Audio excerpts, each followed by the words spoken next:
di sini aku akan membahas mengenai materi fungsi grafik dengan mata kuliah kalkulus.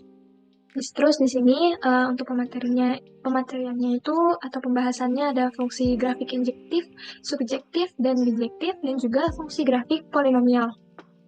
Yang pertama ada fungsi injektif. Nah, fungsi injektif itu apa? Fungsi injektif itu atau yang disebut fungsi into atau fungsi satu-satu, yaitu fungsi f, a, b dikatakan sebagai fungsi injektif. Ciri-cirinya jika anggota kodomain B hanya dipasangkan satu kali dengan anggota kodomain domain A gitu. Nah, anggota himpunan daerah kodomain ini boleh tidak memiliki pasangan, namun dari semua anggota kodomain yang terpasangkan itu hanya ada satu, jadi tidak boleh ada yang lebih dari satu. Contohnya kayak ini. Ini adalah domain yang ini adalah kodomain. Untuk fungsi injektif, untuk contoh ini, 1 terhubung dengan A, 2 terhubung dengan B, 3 terhubung dengan C, ini adalah fungsi injektif. Kenapa? Karena anggota kodomainnya hanya dipasangkan satu kali dengan anggota domain. Nah, untuk contoh kedua ada 1 dihubungkan dengan A, 2 dihubungkan dengan C, dan 3 dihubungkan dengan D. Nah, ini B-nya kosong, tapi ini adalah termasuk dari fungsi injektif. Kenapa? Karena anggota kodomain ini boleh tidak memiliki pasangan lebih dari satu. Nah, kalau contoh yang ini, untuk 1 dihubungkan dengan A, 2 dihubungkan dengan A, 3 dihubungkan dengan A, ini adalah contoh yang bukan injektif. Karena terdapat kodomain yang mempunyai pasangan lebih dari 1, dan juga terdapat 2 anggota yang tidak memiliki pasangan. Di sini 2-nya terhubung dengan A dan 1 terhubung dengan A, ini tidak boleh gitu. Dan di sini ada 2 anggota yang tidak memiliki pasangan. Selanjutnya, untuk fungsi subjektif atau onto, ini memiliki ciri-ciri yaitu anggota kodomainnya boleh memiliki pasangan lebih dari 1, tetapi tidak boleh ada anggota kodomain yang tidak dipasangkan. Fungsi subjektif ini biasanya dipenuhi apabila jumlah anggota kodomain sama atau lebih sedikit dari anggota domainnya. Pada fungsi subjektif ini, untuk himpunan B atau kodomain ini harus memiliki pasangan. Jadi nanti untuk contohnya kita contohkan di sini. Domain A ini semuanya terhubung dengan kodomain A. Ini adalah contoh dari fungsi subjektif. Karena anggota kodomain hanya dipasangkan satu kali dengan anggota domain. Nah, contoh yang ini domainnya terhubung semua dan kodomainnya juga terhubung semua. Ini adalah fungsi subjektif juga gitu. Kenapa? Karena anggota kodomain ini boleh memiliki pasangan lebih dari 1. Jadi 3 dan 4 ini terhubung dengan C, itu boleh. Dan yang ini ada 1 terhubung dengan A, 2 terhubung dengan A, 3 terhubung dengan D, bukan subjektif gitu. Kenapa? Karena anggota kodomain ini ada yang tidak memiliki pasangan. Jadi kalau buat subjektif, kodomain atau B ini harus semuanya memiliki pasangan. Walaupun ada yang sama, tidak apa-apa. Jadi yang ini karena kodomainnya ada yang tidak memiliki pasangan, jadi ini bukan dari fungsi subjektif. Selanjutnya ada fungsi bijektif. Fungsi bijektif adalah gabungan dari fungsi injektif dan juga subjektif. Pada fungsi bijektif, semua anggota domain dan kodomain terpasangkan tepat satu. Nah, kembalikan dari fungsi injektif dan juga dan subjektif belum pasti fungsi pemetaan. Namun kebalikan dari fungsi bijektif juga merupakan fungsi atau pemetaan. Kita contohkan aja langsung. Di sini ada domain A yang semuanya terhubung dengan kodomain B. Ini adalah termasuk dari fungsi bijektif. Kenapa? Karena setiap anggota himpunan A ini memiliki pasangan yang berbeda-beda. Ada himpunan B gitu. Semua anggota himpunan B juga memiliki pasangan. Jadi untuk kodomain B ini semua memiliki pasangan. Jadi termasuk ke dalam fungsi bijektif. Yang kedua ada contoh domain A ini semua juga terhubung dengan kodomain B.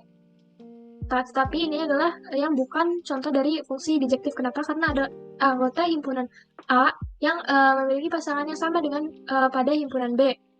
Nah, di sini domain A ini ada yang terhubung yang sama dengan kodomain B. Ini adalah yang contoh yang bukan fungsi bijektif. Dan juga semua anggota himpunan B ini memiliki pasangan. Dan contoh yang lainnya ada domain A yang terhubung ke kodomain B. Nah, ini adalah contoh yang bukan fungsi bijektif. Kenapa? Karena setiap anggota himpunan A ini memiliki pasangan yang berbeda pada himpunan B, tetapi pada anggota himpunan B ini ada yang tidak memiliki pasangan. Selanjutnya untuk contoh soalnya ini ada disebutkan masing-masing sifat dari fungsi berikut, yaitu A sama dengan min 2, min 1, 0, 1, 2 itu sebagai domain, dan juga untuk B sama dengan 0, 1, 2, 3, 4, 5 sebagai kodomainnya. Maka tentukanlah soal berikut. Ini adalah jawabannya. Jadi arti di sini terdapat fungsi fx sama dengan x plus s, maka untuk mencari range f ini di mana f sama dengan min 2, min 1, 0, 1, dan juga 2, kita cari yang pertama adalah f sama dengan f min 2-nya dengan rumusnya x ditambah 3 menjadi min 2 ditambah 3 sama dengan 1f. F1-nya itu ada x min 1 ditambah 3 sama dengan hasilnya 2. Untuk f0-nya itu ada x atau 0 ditambah 3 hasilnya 3, dan juga f1-nya ada 1 ditambah 3 sama dengan 4, dan juga f2 yaitu 2 ditambah 3 sama dengan 5. Nah, yang ini adalah hasil diagram panahnya gitu dari soal di atas gitu. Untuk kesimpulannya, yang ini adalah termasuk dalam fungsi injektif. Kenapa? Karena terdapat satu anggota kodomain B yang tidak memiliki pasangan di daerah domain A. Selain itu, alasan lain adalah anggota kodomain hanya dipasangkan satu kali dengan anggota domain, bukan termasuk fungsi surjektif gitu, karena alasannya sama, yaitu terdapat satu anggota kodomain B yang tidak memiliki pasangan di daerah domain A. Selanjutnya, ada jawaban yang kedua. Jika yang ditanyakan x pangkat 2, maka mencari range dari f tersebut adalah x-nya itu dipangkatkan 2. Jadi min 2 dipangkat 2 sama dengan 4, min 1 dipangkat 2 sama dengan 1, min 0 dipangkatin 2 sama dengan 0, 2 dipangkat 2 sama dengan 4. Nah, untuk range-nya itu yang berarti min 2,4, min 1,1, 0,1, 1,1, 2,4 gitu. Nah, ini adalah hasil diagram panahnya yang dari range yang sudah diketahui tadi. Untuk kesimpulannya, ini adalah yang bukan termasuk dari fungsi injektif, karena anggota pada daerah kodomain B ini ada yang memiliki pasangan lebih dari satu di daerah domain A. Bukan termasuk fungsi surjektif karena terdapat 3 anggota dari daerah kodomain B yang tidak memiliki pasangan di domain A. Bukan juga fungsi bijektif karena tidak memasangkan tepat pada pada semua anggota, yang berarti kesimpulannya dia bukan termasuk dari fungsi. Nah, di sini ada selanjutnya materi fungsi polinomial gitu. Suatu polinomial atau suku banyak yang dapat dinyatakan dalam bentuk fungsi fx. Jika suatu polinomial atau suku banyak dinyatakan sebagai fungsi fx dan nilai x diganti dengan suatu nilai tetap yaitu k, maka bentuk fx atau maka bentuk fk merupakan nilai polinomial yang tersebut untuk x itu sama dengan k. Nah, untuk menentukan nilai fungsi polinomial ini dapat dilakukan dengan dua cara, yaitu metode substitusi dan juga skema Horner.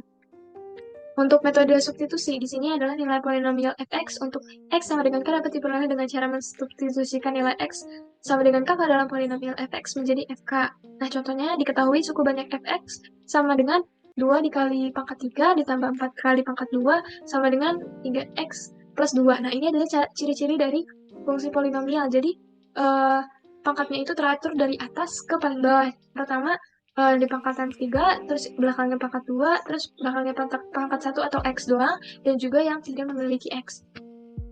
Nah, nilai fx ini untuk x-nya adalah 2. Kita cari substitusikannya dengan x sama dengan 2 ke fungsi fx yang tadi yang diketahui, sehingga f2-nya itu sama dengan 2 dikali 2 pangkat 3 ditambah 4 dikali 2 pangkat 3 dikali 3 pangkat 2 dikurang 3 kali 2 ditambah 2. Yang tadi x itu kita masukin aja angka 2-nya gitu, karena diganti karena yang diketahui nilai fx itu adalah x-nya 2. Nah, sama dengan 2 dikali 8 ditambah 4 dikali 4 dikurang 6 ditambah 2 gitu. Hasilnya adalah 28.